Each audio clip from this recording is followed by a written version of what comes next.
नमस्कार। आज हम एक बहुत ही दिलचस्प ऑपरेटिंग सिस्टम पर बात करने वाले हैं, काली लिनक्स। ये कोई आम ओएस नहीं है। हाँ बिल्कुल। ये खास तौर पर साइबर सुरक्षा मतलब पेनिट्रेशन टेस्टिंग वगैरह के लिए बनाया गया है।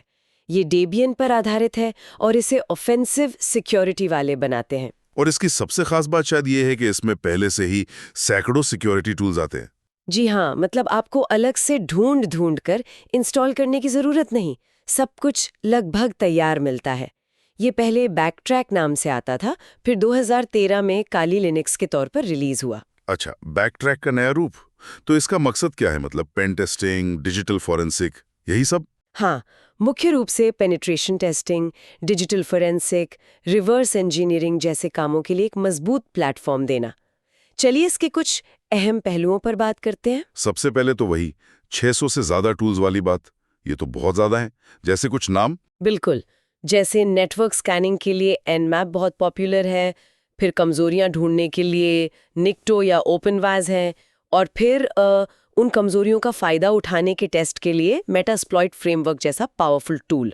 और साइबर सुरक्षा तो इतनी तेजी से बदलती है, तो ये टूल्स अपडेटेड कैसे रहते हैं? यहीं पर इसका रोलिंग रिलीज मॉडल काम आता है। इसका मतलब है कि सिस्टम को लगातार अपडेट्स मिलते रहते हैं। नए टूल, नए फीचर्स, सिक्योरिटी पैच। आपको साल में एक आध बड़े रिलीज का इंतजार नहीं करना पड़ता। अच्छा, तो हमेशा लेटेस्ट रहता है ये? हाँ, जो इस फील्ड के लिए बहुत जरूरी है, क्योंकि नए खतरे और तकनीक रोज आ रहे हैं। और ये सिर्फ कंप्यूटर पर ही चलता है या कहीं और भी? सुना है काफी वर्सेटाइल है। हाँ, काफी। ये सामान्य डेस्कटॉप, लैपटॉप पर तो चलता ही है, साथ में रास्पबेरी पाई जैसे छोटे आर्म डिवाइसेस पर भी चल जाता है, और तो और क्लाउड प्लेटफॉर्म जैसे AWS, अज्योर पर भी। अरे वाह। और एक फोरेंसिक मोड का भी जिक्र सुना था मैंने। हाँ, वो बहुत महत्वपूर्ण है।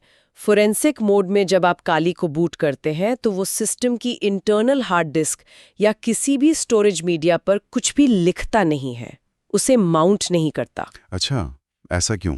ताकि डिजिटल सबूतों के साथ कोई छेड़छाड़ न हो। जब आप जांच कर रहे हो तो ओरिजिनल डेटा को वैसा का वैसा रखना होता है। फोरेंसिक मोड इसी में मदद करता है, डेटा की अखंडता बनाए रखता है। समझा। ये तो काफी सोच समझकर बनाया गया फीचर है। अच्छा, इसे इस्तेमाल कैसे करते हैं? मतलब इंस्टॉल करना आसान है या मुश्किल? कई तरीके हैं।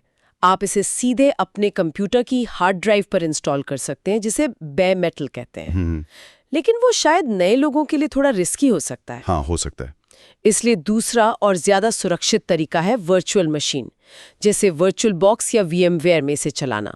इससे आपके मेन ऑपरेटिंग सिस्टम पर कोई असर नहीं पड़ता। अच्छा, वर्चुअल मशीन सेफ है? और कोई तरीका? एक और तरीका है लाइव USB का। पेन ड्राइव से सीधे बूट करके इस्तेमाल कर लो बिना इंस्टॉल किए। एक्सपेरिमेंट करने के लिए ये भी अच्छा है। ठीक है। अब मान लीजिए किसी ने इसे इंस्टॉल कर लिया। पेनिट्रेशन टेस्टिंग में इसका इस्तेमाल कैसे होता है? क्या बस टूल चला दिए? नहीं नहीं, ये एक पूरी प्रक्रिया है। पहला स्टेप होता है जानकारी जुटाना, जिसे रिकॉनेसेंस कहते हैं। मतलब टारगेट के बारे में जितनी हो सके उतनी जानकारी निकालना। फिर उस जानकारी के आधार पर कमजोरियां ढूंढना, यानी स्कैनिंग। इसके लिए एनमैप जैसे टूल्स काम आते हैं। और फिर जब कोई कमजोरी मिलती है तो उसका फायदा उठाने की कोशिश करना, यानी एक्सप्लॉयटेशन, जिसके लिए मेटास्प्लॉइट जैसे फ्रेमवर्क्स हैं। सुनने में काफी पावरफुल लग रहा है। हाँ है तो, इसीलिए इसकी नैतिक जिम्मेदारी वाली बात बहुत अहम हो जाती है। बिल्कुल, क्योंकि ये टूल्स गलत हाथों में पड़ जाएं तो बहुत नुकसान हो सकता है। काली लिनक्स एक हथियार की तरह है। इसका इस्तेमाल हमेशा कानूनी दायरे में और पूरी अनुमति के साथ ही करना चाहिए। बिना इजाजत किसी सिस्टम को टेस्ट करना गैर कानूनी है। हाँ, ये बात साफ होनी चाहिए। अनुमति बहुत जरूरी है। और अगर कोई भेद्यता मिलती भी है तो उसकी जानकारी जिम्मेदारी से देनी चाहिए। मतलब रिस्पॉन्सिबल डिस्क्लोजर। सीधे उस कंपनी या डेवलपर को बताएं ताकि वो उसे ठीक कर सकें। और हाँ, टेस्टिंग के दौरान मिले किसी भी सेंसिटिव डेटा को सुरक्षित रखना भी जरूरी है। तो कुल मिलाकर काली लिनक्स साइबर सुरक्षा की दुनिया में एक बहुत ही अहम और बहुमुखी टूल है। शुरुआती लोगों से लेकर एक्सपर्ट्स तक सबके लिए इसमें कुछ न कुछ है। बिल्कुल, बस इसके टूल्स को सीखना और नैतिक सिद्धांतों का पालन करना बहुत जरूरी है। और अंत में एक सवाल सबके सोचने के लिए छोड़ जाते हैं। जब हमें पता चलता है कि ऐसे शक्तिशाली सिक्योरिटी टेस्टिंग टूल्स मौजूद हैं, तो क्या इससे हमारी अपनी डिजिटल सुरक्षा और प्राइवेसी के बारे में हमारी सोच और सतर्कता पर कोई फर्क पड़ता है?